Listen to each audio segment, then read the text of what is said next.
Hello everyone, thanks for watching your favorite YouTube channel IELTS Plaza. Welcome back in another video. तो ये जो listening है actual exam की listening है, इसकी आपने प्रैक्टिस करनी है। प्रैक्टिस करने के बाद अपना जो स्कोर है कमेंट सेक्शन में शेयर कर देना। उसके पहले मैं आपको कहना चाहूँगा कि अगर आप पहली बार हमारे इस चैनल पर आए हैं तो चैनल को सब्सक्राइब जरूर से कर लेना, ताकि आगे चलकर आईडीपी की तरफ से कोई भी न्यू अपडेट आती है उसकी इन्फॉर्मेशन आपके तक पहुँच सके और आईएलटीएस के एग्जाम को क्रैक करने में ये चैनल आपकी काफ़ी हेल्प करेगा। Thank you so much. Test 3. You will hear a number of different recordings and you'll have to answer questions on what you hear. There will be time for you to read the instructions and questions, and you'll have a chance to check your work. All the recordings will be played once only. The test is in 4 sections. At the end of the test, you will be given 10 minutes to transfer your answers to an answer sheet. Now turn to Section 1. Section 1. You will hear a man phoning to inquire about a job vacancy. First, you'll have some time to look at questions 1 to 5.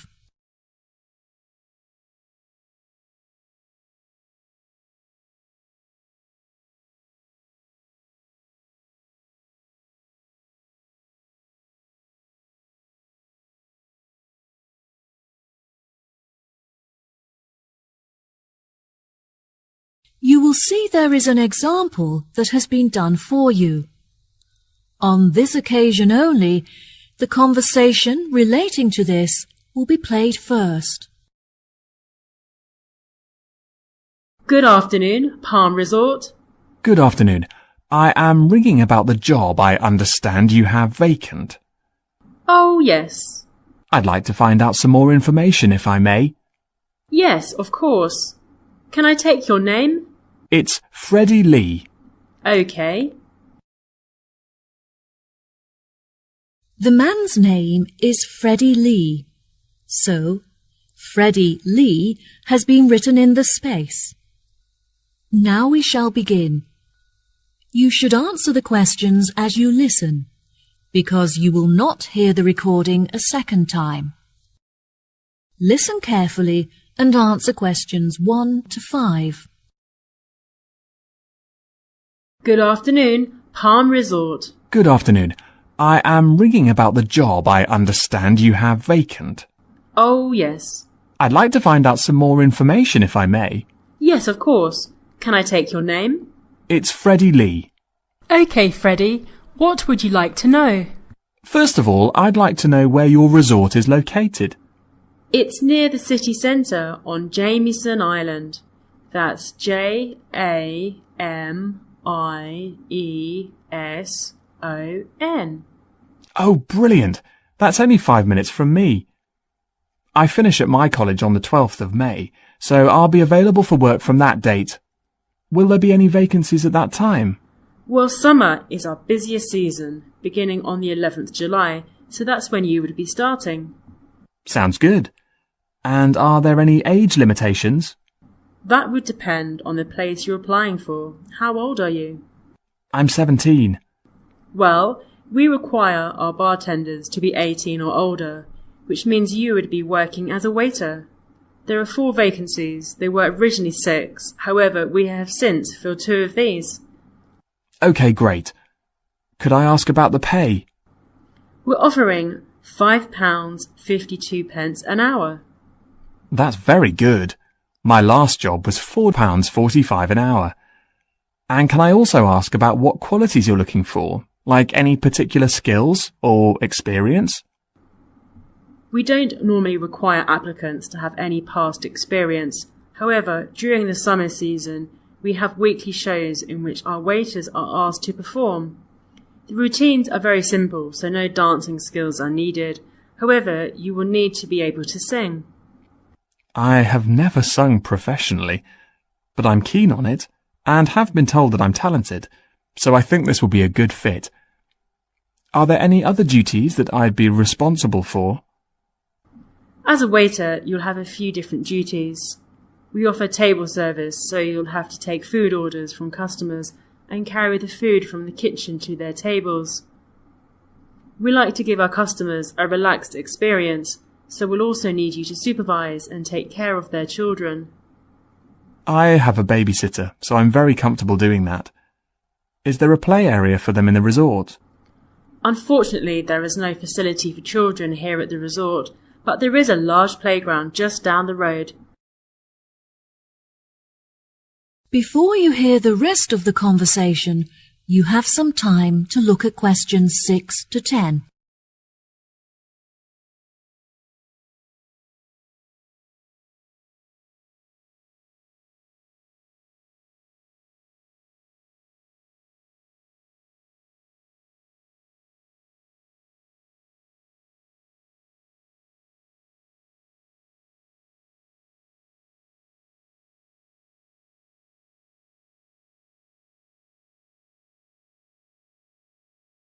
Now listen and answer questions 6 to 10. So I would just walk the children down to the playground each day? No, the road is very busy and the pavements are so narrow that it's unsafe to take the children for walks there. It would be very advantageous if you could drive so that you can safely strap the children into the back seat and transport them back and forth. I'm currently taking driving lessons, so if all goes well, I should have my permit by the time I begin work. We feel it's pretty good, and we also offer some good fringe benefits for our employees. Really? Well, because of the difficulties of getting public transport, if you're working after 10 o'clock, we drive you home. OK, that sounds fine. Do you have a staff room where I would be able to eat my packed lunches? All of our employees eat in the dining hall once our customers have finished eating their lunch. We like to make sure that our employees are well nourished, so we would provide you with a meal every lunchtime. There is no need to bring in a packed lunch. Wow, that's good to know. I think that's all of the information that I needed. I'll be sure to post my application to you later today. OK, sure. Once we have looked over your application, we may ask you to come for an interview. We normally hold our interviews on Fridays. However, the manager is taking a long weekend this week, so the interview would be on Thursday. Is that OK for you? That's good for me. Fine. 10:30 a.m? Yes, fine. Would 10 o'clock be OK? Perfect. And could you bring along a reference letter from your employer? Yes, that's fine. No problem. Could you tell me what else I have to do? Well, you need to come into the desk and fill out some forms. We need a document for ID, so a bank statement would be fine. I've got that. And what else? Well, you need to bring a photo with you. Having said that, it would be also a good idea for you to attach it to your application. This will help us to distinguish your application from the others. OK, no problem. I have a couple of spares from when I renewed my passport. Good. We look forward to seeing you. OK, thank you so much. You've been very helpful. No problem. Goodbye. That is the end of section 1. You now have half a minute to check your answers.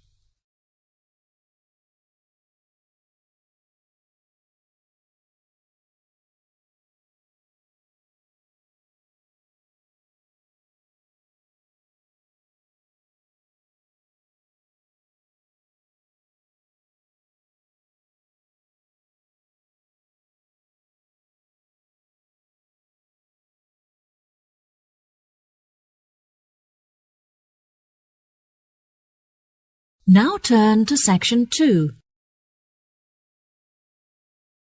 Section 2.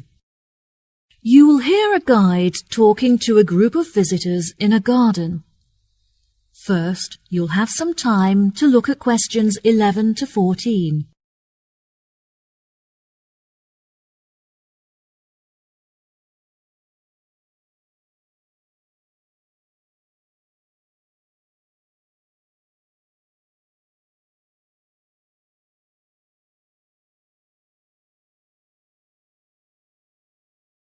Now listen carefully and answer questions 11 to 14. Hello, welcome to Pine Garden. My name is Manuel, and I'd like to tell you a few things about our establishment before you all wander off and begin your exploration of the grounds. I know you're keen to begin, so I'll try to keep this short. First of all, I'd like to explain what you can do with your ticket. If you want to be closer to nature, you could visit our planting area. In that area, visitors can plant small flowers and bulbs that will grow and become part of the garden. The planting activity is completely free. However, if you have sensitive hands, you'll need to purchase garden gloves to protect your skin. Here at Pine Garden, we sell a number of wooden goods carved from trees that have been felled in our very own pine forest. If you feel like getting involved and having a go yourself, you can join one of our bush timbering lessons free of charge, where you'll be able to make your own keyring under the supervision of a skilled craftsman. The most popular attraction in the garden is our aviary, where you can observe a whole range of bird species. Entry to this section is free, but you have to pay a small supplement in order to enter the hummingbird section. Also, the insect hut not far from it may arouse your interest. There you can find some interesting insects such as butterflies, pocket ladybugs, dragonflies, and so on. And there's no extra charge for that. Unfortunately, there are some areas that are temporarily off limits to visitors today. For example, the gift shop that closed earlier this year and won't be open for another month or so. As I mentioned before, however, you're free to visit our restaurant for food and snacks, and if you're looking to purchase a gift, why not buy that special someone a potted bush or orchid from our plant care centre? And our new treetop cafe is under construction, which will be very impressive when it's finished. In fact, the model town's already opened ahead of schedule, and it's attracting a lot of people. Now, our tourist office is normally available to provide tourists with a variety of help. However, the officer is sick at home today. Please do not let this discourage you from visiting these, as they provide quite an experience. Before you hear the rest of the talk, you'll have some time to look at questions 15 to 20.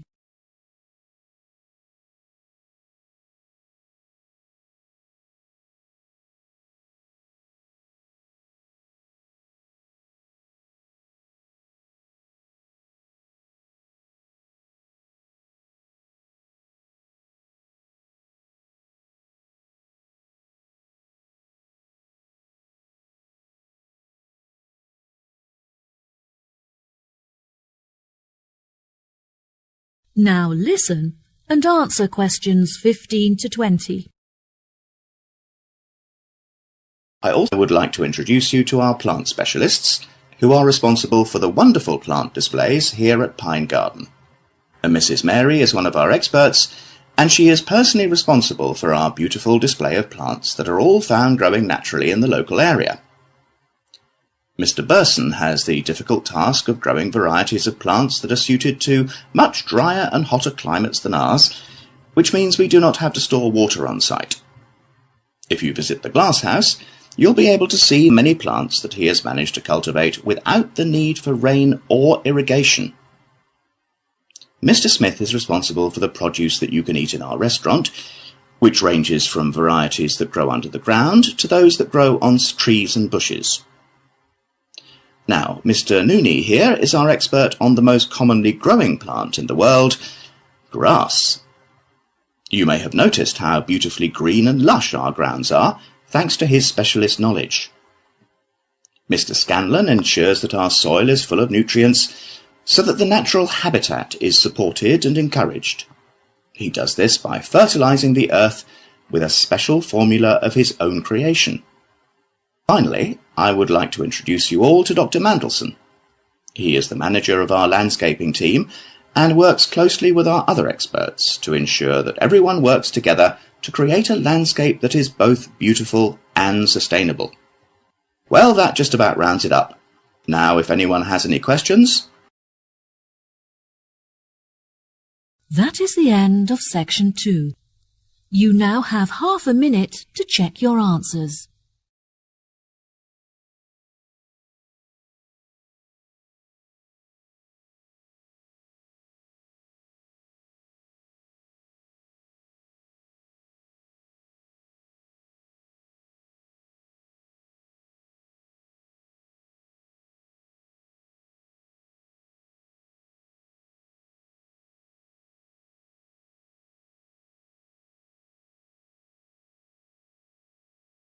Now turn to section 3. Section 3. You will hear Sally and Mike, 2 students, and their professor talking about their classwork. First, you have some time to look at questions 21 to 26.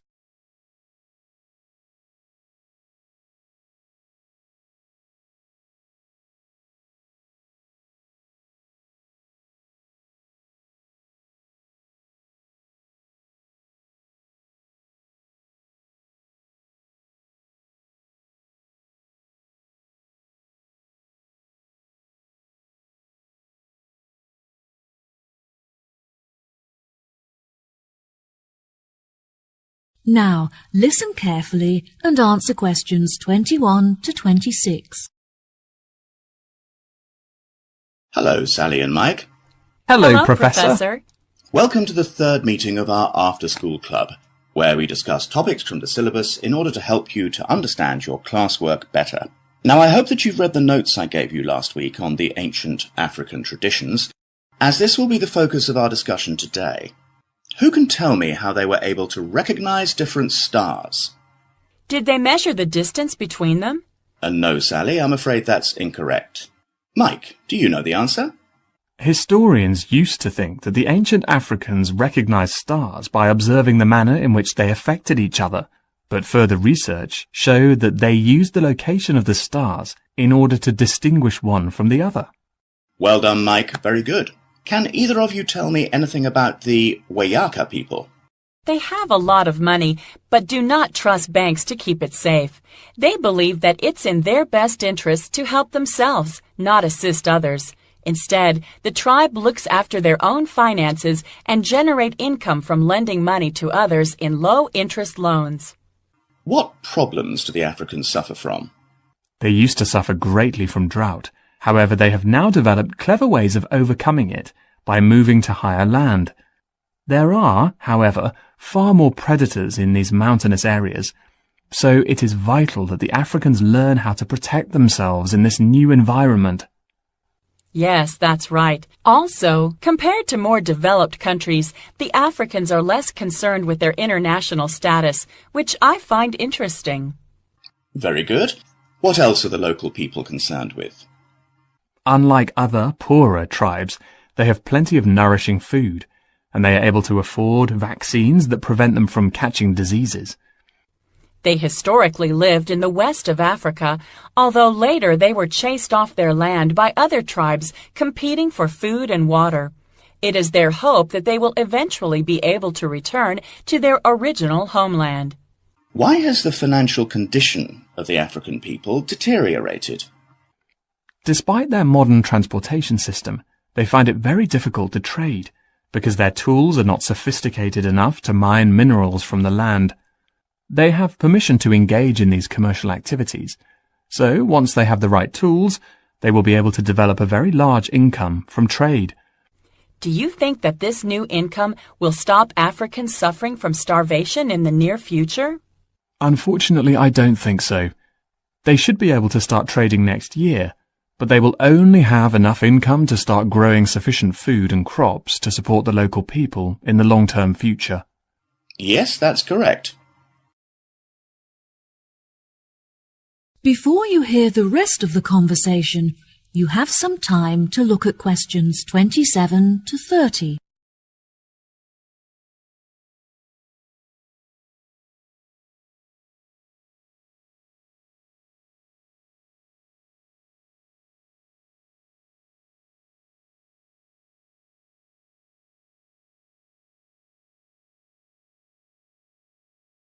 Now, listen and answer questions 27 to 30.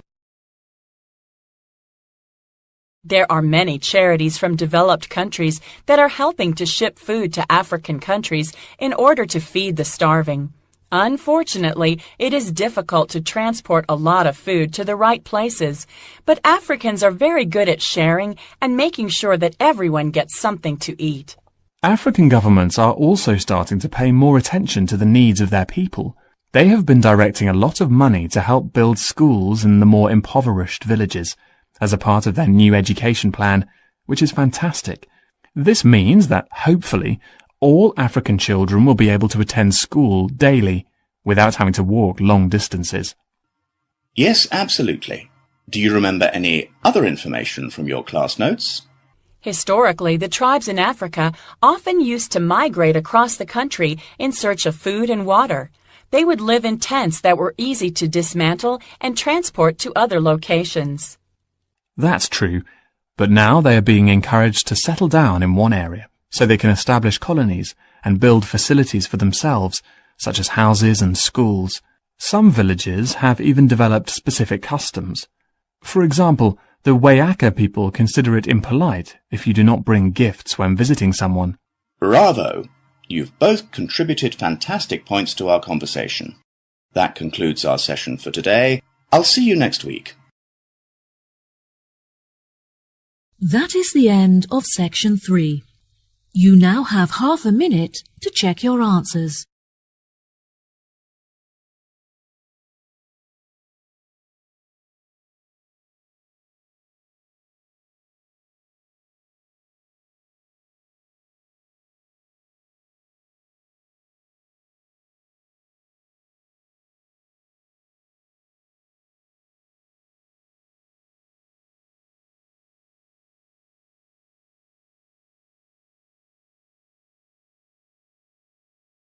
Now turn to section 4.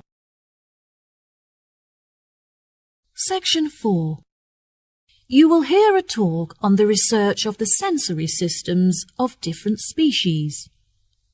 First, you have some time to look at questions 31 to 40.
Now listen carefully and answer questions 31 to 40.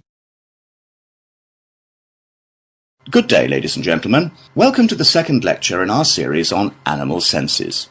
Today I'll be comparing the sensory systems of different species and discussing how these senses enable them to explore their environment. When it comes to the sense of smell, you may think that human beings have powerful and well-evolved sensory systems. However, some animals have a sense of smell that is far more powerful than ours. Dogs, for example, have a sense of smell that is 40 times greater than a human's and can distinguish 220 kinds of smell. Some animals can even smell odours that are undetectable by the human nose, such as carbon dioxide. There are also animals that have a relatively weak sense of smell. For example, there are species of beetles that can recognize the odours of certain plants but not others. The bee is an interesting example to examine in reference to smell because they experience this sense via their antennae. Bumblebees have stings, but it's rare that they actually use this weapon. When a bee feels threatened, it will use its legs to signal and warn others about the threat before it stings. This is called a signalling posture and involves the bee lifting its two back legs into the air. Within any hive, there is a hierarchy with the queen bee at the top. The queen bee is able to control the colony by monitoring its movement through her feet. The queen bee is the only reproductive female in the entire colony, and she is also able to sting multiple times, unlike the worker bees that will die if they sting. In the insect world, scent can also be used to facilitate mating, as females decide whether or not to mate with a male, depending on the quality of his scent. One such example of this is the female butterfly, who will only mate with the male butterfly that produces the strongest pheromones. This is how the species ensures that only the best genes are perpetuated in order to create the strongest offspring. Next, we move on to the hearing sense of beetles. Interestingly, beetles do not have ears, but instead use their feet to detect vibrations caused by sound. This is particularly useful when searching for food among the trees in which they live, as they are able to detect the location and movement of their prey by monitoring vibrations in the woodlands. The final sense that we'll be looking at today is sight. Snakes are a particularly interesting case study, as they do not see shapes and colours as humans do, but instead hunt their prey by detecting the heat radiating from their mouths. This makes them incredibly effective predators, as they are able to zero in on their prey very quickly and efficiently. From a distance, a snake is able to locate the heat radiating from a mouse, for example, and upon moving closer will be able to determine its body shape. This can help prevent the snake from attempting to attack prey that is too large for it. Once a snake has killed and eaten its prey, it goes into a state of hibernation, whereby all of its energy is directed towards digesting the food stored in its stomach. Depending on the size of the snake and its prey, this hibernation can last from hours to days. Once fully fed, a large snake will not need to eat again for the next couple of weeks. During the breeding season, however, female snakes will feed more frequently. The heat detection of a snake is very complex, and can be even more effective than the vision of a human. It not only uses heat to determine the location of its prey, but before it commits to hunt, it will also use the heat to calculate how much distance it has to travel in order to reach it. This prevents the snake from wasting energy hunting prey that is too far away to catch. That is the end of section 4. You now have half a minute to check your answers.